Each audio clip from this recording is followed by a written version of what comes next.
Hello and welcome. Today we're going through my fails for 2024. These are the items that they just didn't work out for me. It doesn't mean that everything here is necessarily terrible and the worst product in the world, but they just didn't work for me with repeated trying. So let's go ahead and get started. I'm going to start off with a couple of base products. We have the Tom Ford Architecture Soft Matte Foundation. And I have to say, when my skin's in perfect condition, I put this on, I do get a nice finish. It's not a terrible foundation. However, with a $150 price tag, I don't feel like I should have to be quite so finicky with it. It's really hard to get it to look absolutely just right. And, it just doesn't work as well for my skin type. So perhaps other people have had better luck with this, but for me, this was a fail. It just didn't work out and it was an expensive mistake. Another product I wanted to include was a Dolce & Gabbana Hydra Glow and Fresh Skin Tint. I had really high hopes for this, but putting this on, it really didn't do anything. And I didn't like it. It just didn't work for me. Hopefully it worked for somebody else, but I feel like a skin tint, I don't want a lot of coverage, but I do want a little bit of something. It should look like I've perfected my skin a little bit at least. And this did nothing. I couldn't even tell that it was on. So that one is one I couldn't get behind that one. Also from Dolce & Gabbana, this is their lip oil. This is the Mint Oil Lip Plumper. And I have to say, this just burns. So I use this twice just in case, and it just burns. So it's not worth it. It's going in the trash after this video. It's, for me, I mean, if you like something that's super tingly, then perhaps that might work. But it irritated my lips all around it, and it burned while it was on. So for me, that was a pretty bad fail. I also wanted to include the Patrick Ta highlighter. This was such a mess. And I guess, there were some batch issues. Some people got some that were better than others, but it was just a fail. And I think it should have been tested a bit more extensively before it went to market. They looked so beautiful in the photos, but this formula itself did not work for me. So this was a fail. I think it was a fail for a lot of people. We also had some blushes that really didn't work out this year, such as this one from Chanel. This is that lavender blush that just recently came out, but it does nothing. So this is really more, if you're looking for a lavender powder, this might be something that works okay for you, but it doesn't really work as a blush. It's matte, so it doesn't really work as a highlighter.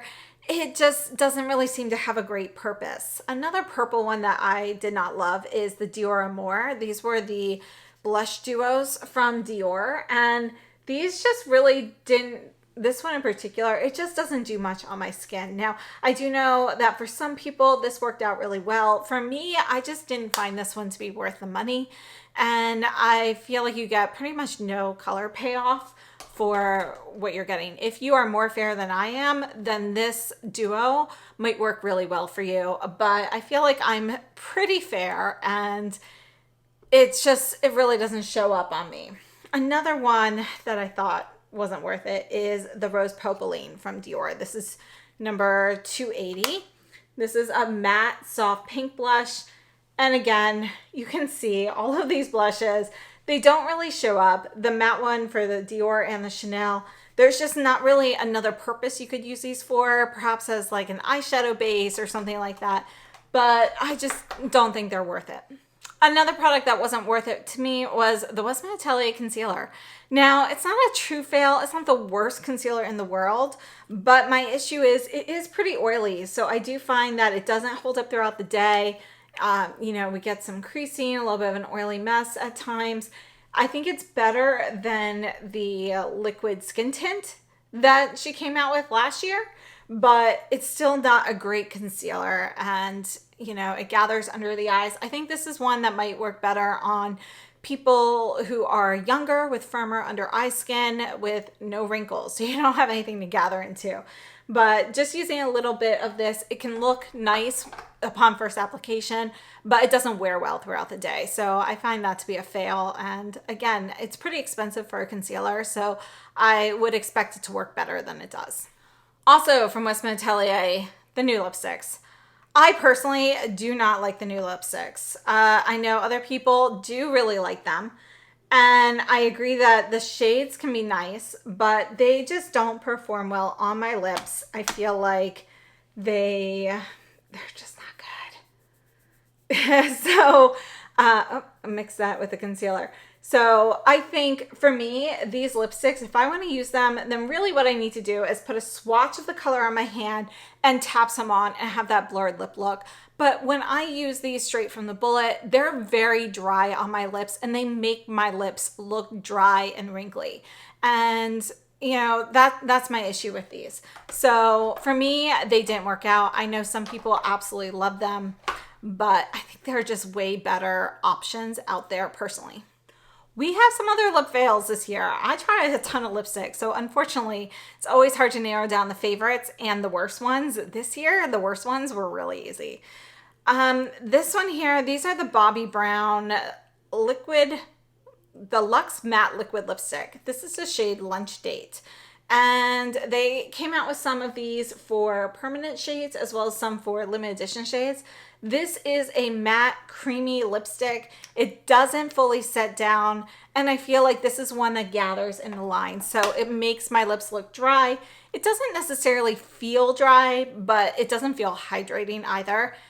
The worst part is it just looks really dry. Another one along the same lines is the Byredo. So these are the liquid mattes from Byredo. I love the liquid satins, but the liquid mattes, just like the Bobbi Brown, they're a creamier matte. It looks like it's a matte that's going to dry down, but it never dries down or sets. And it just, yeah, you know, I feel like with something like this, it needs to set. So I didn't like the formula for these. Another burning lip product were the Gucci Plumping Lip Glosses. And I can't even tell what shade this is, but just like that Dolce & Gabbana lip oil, this burns going on. You know, actually it's burning on my arm right now. I don't even know why I put that on. I didn't think it would really burn so much there, but that actually hurts. So taking that off right away, those are going in the garbage. I mean, they are too intense for me. So the colors are great. If you're looking for a super intensely plumping lip balm, you might like those, but just like the Dolce & Gabbana lip oil, I ended up with irritation for a few days around my lips, and they are so uncomfortable to wear. And another lipstick fail, we have the Estee Lauder. These are the Diamond Serum lipsticks. So they're infused with like diamonds and so forth, and you know, I bought two of them. One of them was totally fine. The other one, it's gritty. I can feel it on my lips, and these are, you know, pretty high price tag, supposed to be a super luxurious healing reparative lipstick. And I don't want to see gritty shades in there. So this was a fail. The Cle de Peau version was like $10 more expensive, and those were great. So I would recommend the Cle de Peau over the Estee Lauder. You think, okay, they can't be that different. They actually are. The Cle de Peau feels much more silky, much more hydrating, and it's the colors are smooth. They're smooth as silk. Another fail for me, these are the Merit eyeshadows. These are their solo shadows, and they just crease immediately on me. It's a cream shadow, and I'm not a fan. I put this on, and there's no staying powder if I touch it at any time. Like, it never sets. So it's going to move around, and then it creases, and I can end up with a mess under the eye. They were just a fail for me. And then the last lip product I wanted to mention were actually from Guerlain. So we have the Guerlain lip oils, which they're okay. I think the scent is a little too intense. Guerlain has increased the scent on all of their stuff this year, and I think it's too much personally. But these, the packaging, they leak. So unless you keep it upright at all times, you can't throw this in a purse because it does leak out and it makes a mess. And you can't put it down on its side in a drawer. Ask me how I know. It makes a huge mess. So these were a fail for me. They used the same types of shades that they had in the Be Glow lip balms. I love the Be Glow lip balms. They're still a favorite of mine. It's been years. Those balms, or those glosses, lip oils technically, that they don't they don't come close. So those were a fail. Let's talk about Guerlain, because if we're talking about a company with fails, for me, it was Guerlain. They had a lot of mistakes this year. The biggest mistake for me were the lipstick cases. The new lipstick cases are gorgeous. The new lipsticks are beautiful. But the fact that they changed the size of the case, and it's nothing drastic. It was something that they could have easily just kind of tweaked a little bit, and the old components could still fit the new components could fit the old cases and vice versa, and they didn't do that. So the fact that everybody now had to buy new cases for the new lipsticks and your old ones don't fit anymore, it was kind of a slap in the face, because we've been told for years that it was a way that they were being sustainable and these were going to be heirlooms. You could cherish them forever. I have some that I engraved for my daughters, like limited edition cases. I was waiting to give them when they're older. But now I'm not even going to be able to get a lipstick to fit into them. So it's just so incredibly disappointing. So that was their number one issue for me. But other issues, the meteorite scent. They changed the meteorite scent. I loved the lilac scent. I can't stand the new version. At first it was okay. I'm like, okay, maybe I'll get used to it. It's strong. I let it air out outside. It's still way too strong and way too much, the scent itself is just, it's not my thing. I don't like the scent, and it's way more intense. All of their products are way more strongly scented than they used to be. So I think that is a fail in itself. But the fact that they changed the meteorite scent, it's so sad. And then, of course, I'm sure this is on pretty much everyone's fail list, the Givenchy powder reformulation. This is a terrible reformulation. The new powder, it's not necessarily a bad powder, but it doesn't do any of the same things that the old powder did. They should have just made it as a different powder. And it suits different skin types. It's a glowier powder. Some of them actually have sparkle in them. Some shades don't, but they all have a bit of a sheen. It was a terrible reformulation.